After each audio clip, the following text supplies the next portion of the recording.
Well, howdy there, Internet people. It's Bo again. So, today we are going to talk about Ukraine and bridges and mistakes and whether or not Ukraine is making one. Because there is a kind of a rule, and it appears that Ukraine may be intentionally trying to break that rule. And it has led to a question. Basically, why is Ukraine so interested in taking out this bridge? If they do that, Russian troops in Crimea don't have an easy avenue of escape.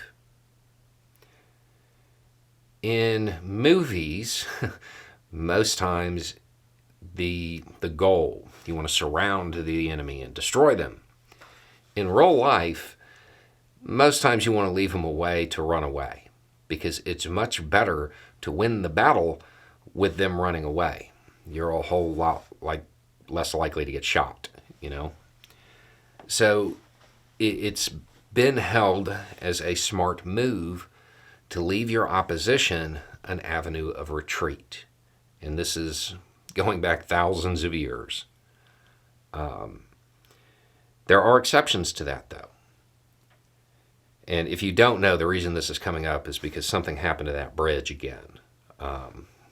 Some people are saying Ukraine hit it. Maybe it's just poor Russian maintenance. But either way, traffic has stopped.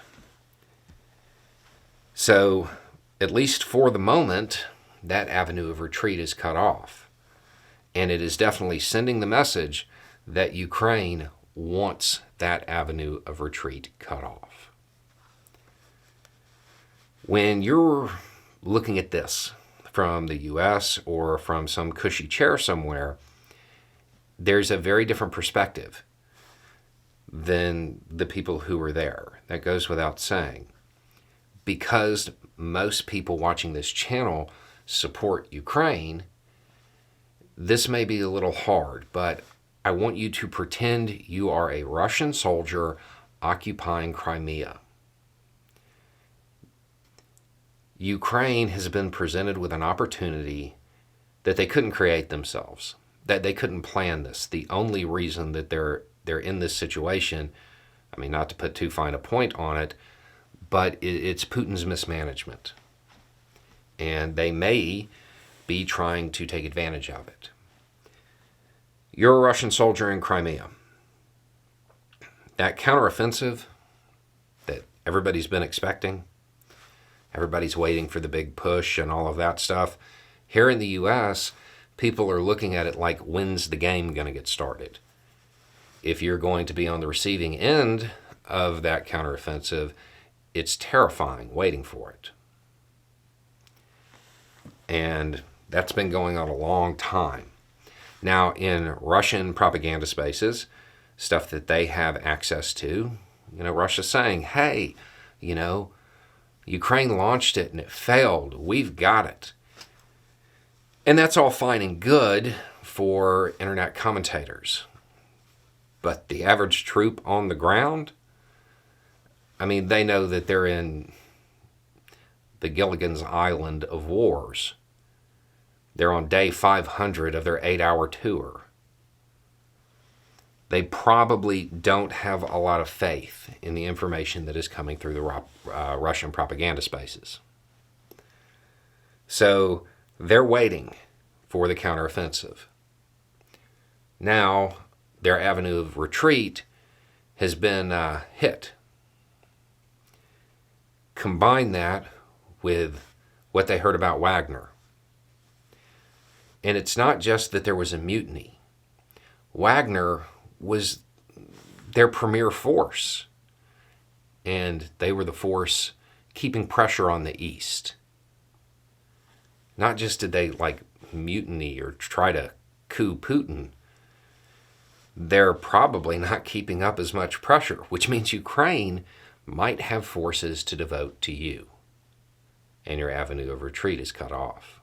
It's scary. It's scary. And then, on top of this, your command is in just utter disarray. It's not.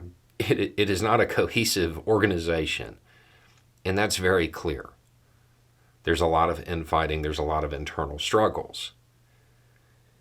And then Putin, in his infinite wisdom, has decided to remove all of these commanders. And we're getting more information about who they are. The troops, they're going to get that information, and there's no way for the Russian propaganda space, the military bloggers, to spin that. They know who's getting yanked. Now, for Putin, that's a good move, because those people are not entirely loyal to him, apparently.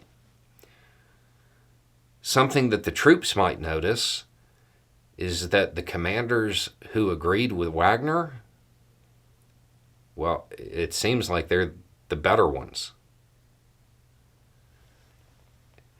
It's going to shake your resolve. Russian troops are not in a good morale space. And taking out their avenue of retreat, while, yeah, I mean, it's against the rule, it's scary. The reason that avenue is left open is so they can leave. Because if they have to fight, and you don't give them a way out, generally they fight pretty hard. But if they're terrified, if their command is in disarray, if they don't have good morale, if their supplies are disrupted, well, maybe they just give up. A lot of telegraphing is going on right now, all over the map. For people in the U.S., what most of what's getting covered deals with Crimea.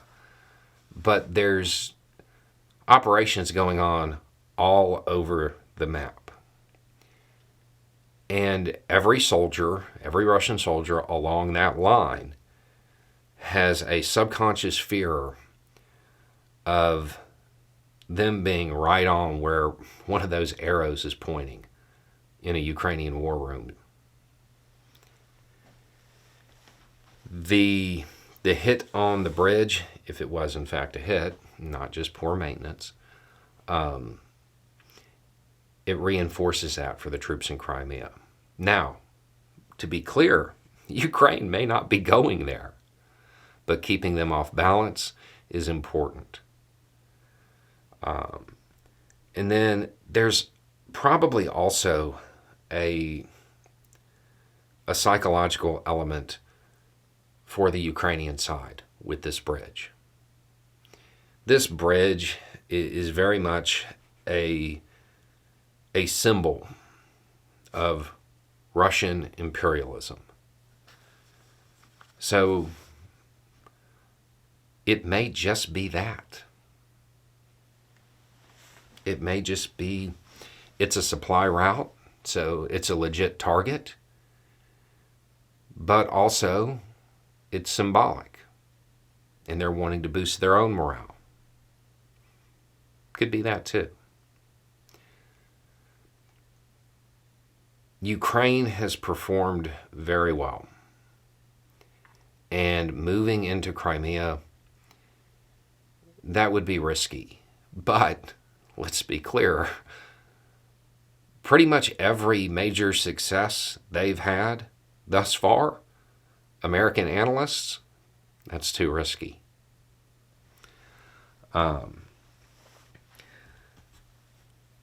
Russian troops are not in the best morale space. Ukraine may be trying to take advantage of that. And there's really nothing Russia can do to counter it at this point. The removal of those commanders, I guess one was with the VDV, that wasn't a smart move on Putin's part. The troops are going to hear about that. And it shows how widespread discontent is with this war. Nobody wants to fight to the last man for for a war that may end tomorrow. And putting that out there, creating a situation where they have to decide, am I going to run, try to make it along the little land bridge? Are we going to plan for that? Or are we going to surrender?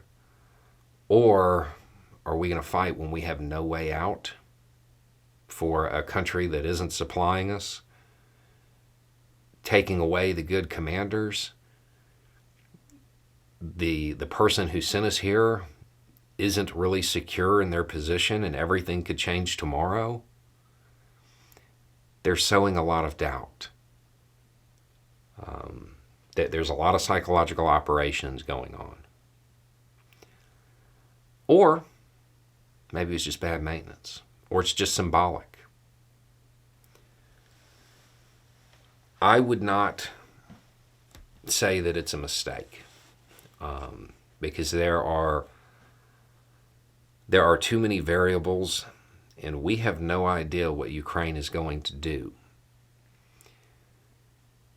This will be one of those things that we won't know it's a mistake until after everything starts moving very, very quickly.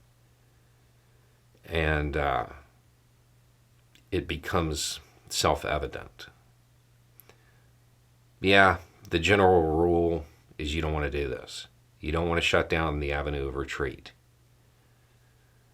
But there are exceptions to those rules. And because of Putin's polite purginess,